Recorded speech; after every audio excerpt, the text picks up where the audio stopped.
Greetings and welcome to Astronomy at Hack. As we begin working our way through the history of astronomy, we started talking about some of the very earliest times, and we're working right now through the area of archaeoastronomy, which is really different sites that exist that have astronomical significance. Now, these are ancient. We're talking many thousands of years old, and in fact, the first couple we've talked about push 5,000 years old. So we don't have any written records or any details as to what these sites actually meant at the time. They are archaeoastronomy sites because it requires archaeological work and excavations to try to determine what the original meaning and purpose of these sites were. Now today I want to talk about Stonehenge, which began being built around 3000 BC likely, and was probably finished around 1500 BC, so it took about 1500 years to complete this entire site. Stonehenge is located in Wiltshire, England, and is really probably one of the best known archaeoastronomy sites. It's one that pretty much everybody has heard of. It took over 1,000 years to complete the construction of Stonehenge, and it was done in a couple of phases, and the researchers who study it have broken it out into 3 primary phases. The earliest, or phase 1, was really the great circular ditch, the outermost area.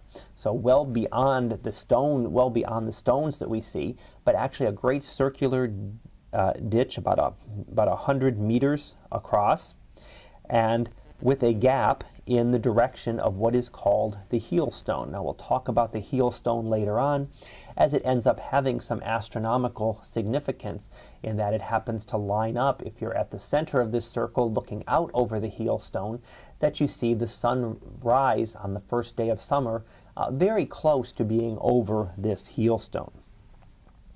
Now there's also this outer portion. There's also 56 pits that have been dug here, about 1 meter in size, and these are called the Aubrey holes after the scientist who discovered them, and are again around this outer portion. So this was the original, the earliest, or phase 1, which did not involve any of the stones that we'll talk about later. The stones, as a later monument, were completed in the second and were completed in the later phases. Now, in the second phase, there was likely some kind of wooden structure. There are post holes that were visible, but wood does not really survive typically that kind of long time period. We're talking many thousands of years. So much of what was there was either torn down later in favor of the stones as something much more long-lasting, or was simply had decayed out and finally removed. The third phase would be what we really see and what we consider to be Stonehenge today, and that is the great stone circles. And in fact there are 2. There's an inner circle, which is actually a horseshoe shape, although there is some suggestion that that might have been circular and then modified later on to sort of open out in the direction of the heel stone that we mentioned before. And then there's the great outer circle. And there's, again, all of these stones made up are incredible in size. We're talking some of the largest stones are pushing up towards 50 tons. So incredible amount of work that had to be done to be able to raise these stones into the positions that we see today. Now also the positions that we see today are not what they looked like even 100 years ago. Some work has been done trying to recreate and bring Stonehenge back to possibly what it was like earlier on. Anything like this will slowly decay over time. Stones will sink and start to settle in different ways, and some of them will begin to lean, and that some of that has been adjusted for and tried to bring things back to what Stonehenge was likely looked like thousands of years ago. Now, one of the things we really want to talk about is what is the purpose of Stonehenge? So why was it constructed? Well, it's a very good question. No one can tell you for sure, because the architects of Stonehenge did not leave behind a nice written manual that tells us exactly what Stonehenge was for. What we do find is that there are alignments with the sun and the moon, and rising and setting on certain days. So, for example, on the first day of summer, if you stand at the center of Stonehenge and watch the sun rise, you will see that it will rise almost directly over the heel stone. Now, the heel stone is outside of the main circle, so it's not actually part of the main circles that we've talked about before, those innermost circles, but is further out and out through kind of an opening there, so that you're looking out over in the distance and watching the sunrise from the center of that original earthen circle that is now surrounded by these great stones.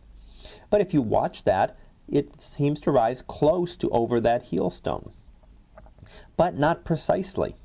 And that's one of the issues, is that it doesn't quite line up. Now, I mentioned this with the Newgrange site that we talked about in a previous podcast, but where things didn't quite line up. But if you take precession into account, then Newgrange lined up almost precisely.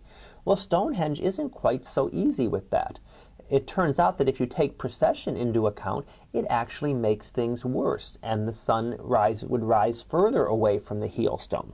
So it leads us to consider perhaps that the heel stone has either shifted its position over these thousands of years, which is certainly a possibility, that it could have settled or tilted so it's no longer pointing the way it was 4,000 or 5,000 years ago, or that there were perhaps other stones there and perhaps some way of lining up the sun between a couple of stones on the first day of summer. So it's likely that there was some alignment. You wouldn't have something this close, likely just by random.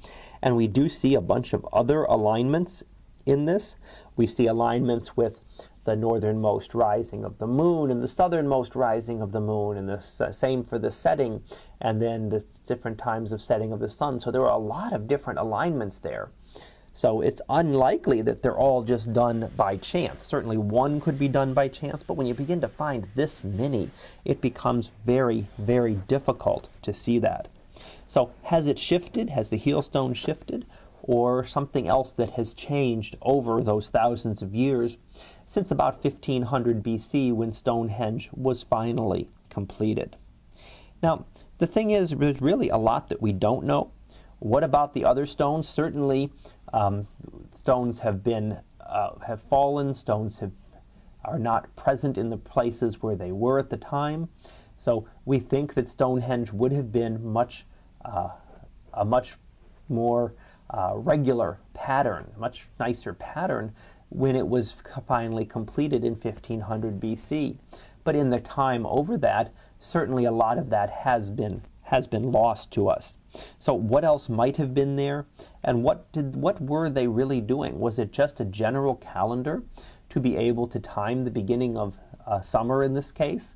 You know, when the sun was rising furthest to the north would be the summer solstice, the first day of summer. So was it a calendar to be able to keep track of that? Or was it something much more complex, to be able to map out positions of the sun and the moon in the sky? So very interesting to be able to try to figure that out. But of course, as I've said, we're all working backwards. How much of this is planned? Was any of it coincidental? We don't know what the original intentions of the constructors of Stonehenge were, and whether there were perhaps multiple intentions. As you recall, this was constructed over about 1500 years. So it certainly wasn't designed by one person and completed by one person or even one group.